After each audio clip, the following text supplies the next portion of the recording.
So if you didn't know, season 10 is coming in a week. We got this video posted today 12 hours ago. Anti-cheat, hit rig improvements, and more. I'm going to show you a 1 minute real quick. What's getting added to season 10. Sea of Thieves season 10 explained in 1 minute. Starting off with guilds. You can create a guild that holds up to 24 players and other players can attach their guild ships to. Within the guild, you can customize your guild crest, guild mark, guild colors, guild name, and guild motto. Everyone in the guild contributes to a shared guild reputation together. You can even earn a distinction at every 100 levels. And other players can sail under your captainship and progress your milestones forward while you're offline. The School of the Siren Song. This is another PvP event that you can interact by going up to this paper and dagger located on the mast on your ship. It brings you a hop up on your ship. They give you 2 maps that lead to a key and a chest. Both of these treasures are located on the map for anybody else on the server to see. Manage to get a hold of both the key and the chest and unlock it, you get this skull. This skull is a weapon, but also a treasure. Skull's on your ship though, it slows you down so other ships can kill you way easier.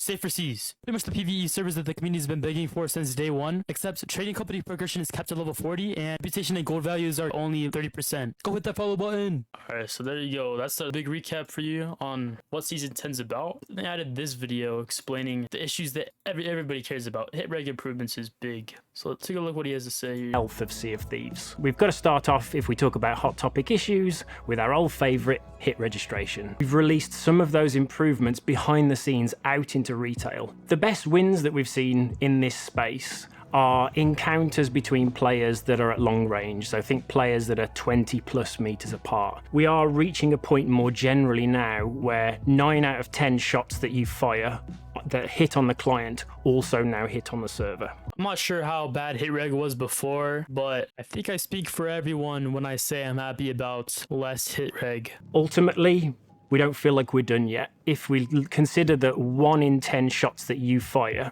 still doesn't hit and land and give you that satisfaction, it's not good enough. So we're going to be continuing to invest in hit reg and assessing what we can go do to improve the experience further.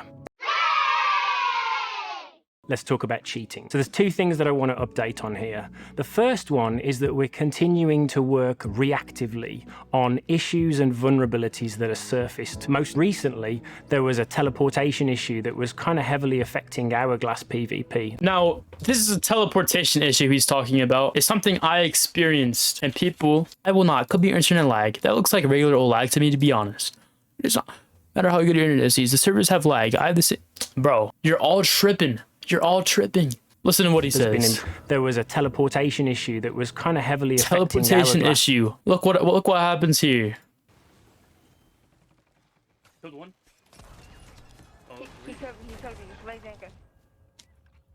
Oh, they have a bunch of cooked meat. What? Dude, it teleports behind me and blunderbusses me. Look at him. Look at him. Look at him. Here, let's play slow motion so you can see it. Real nice. Oh, teleports. And then all of a sudden, 1 blunder. That's PvP that's been improved in a previous update. This set of changes, in addition to the teleportation fix, has reduced the reports of cheating that have reached our player support team by about 30%. So a significant reduction in cheating reports. But we know they're still there.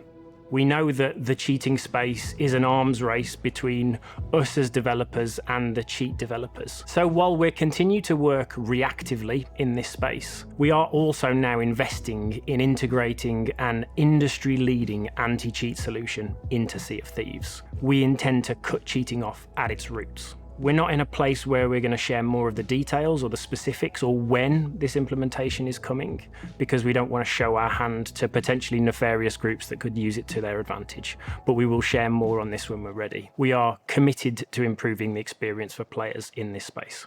So we've talked hit reg, we've talked cheating, which is amazing. We got hit reg up to 90% consistency, and then we have, you know, well, 30% less reports of people teleporting, which is great.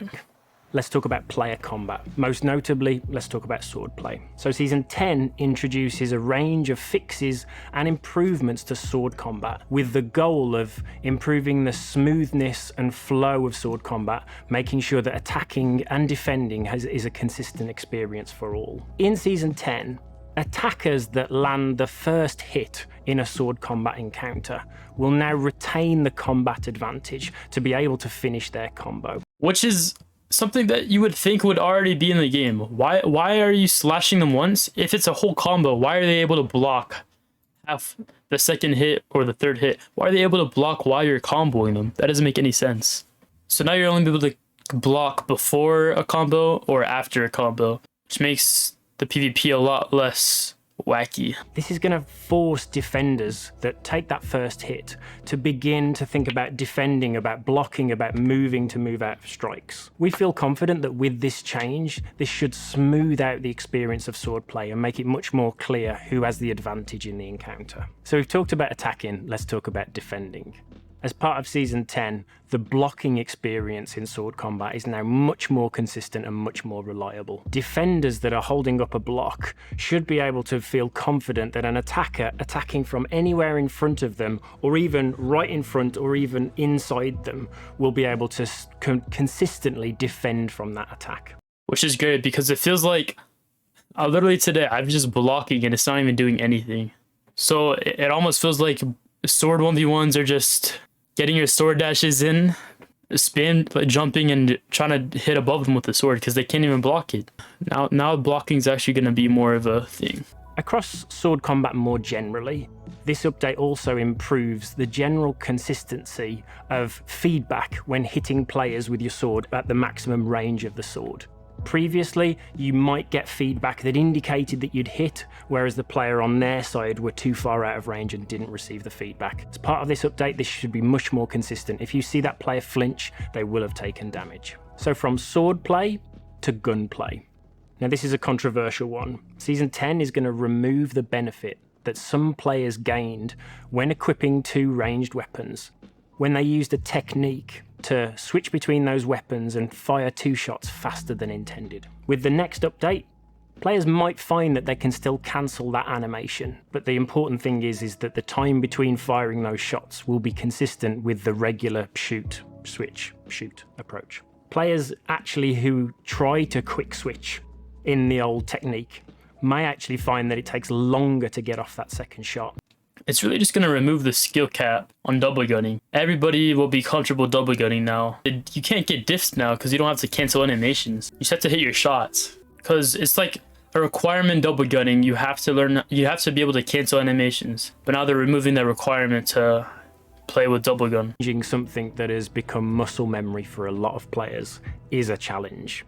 But we feel confident that this levels the playing field for all players that are using two ranged weapons as a weapon loadout. Yeah, exactly. You're removing the requirement of having to know how to animation cancel to use two guns. Now it's just going to be anybody. Anybody can use two guns, and as long as they're hitting their shots, it works. Instead of having to always do that animation sprint cancel, which honestly is a good thing. You're going to see a lot more. If somebody calls you a sword lord now, it's like, bro, double gunning is the most free thing now. I might as well just let you know. Yeah, you can get this blunderbuss free until October 19th. So grab it while you still can. But that's just my thoughts. See you in the next one. Peace.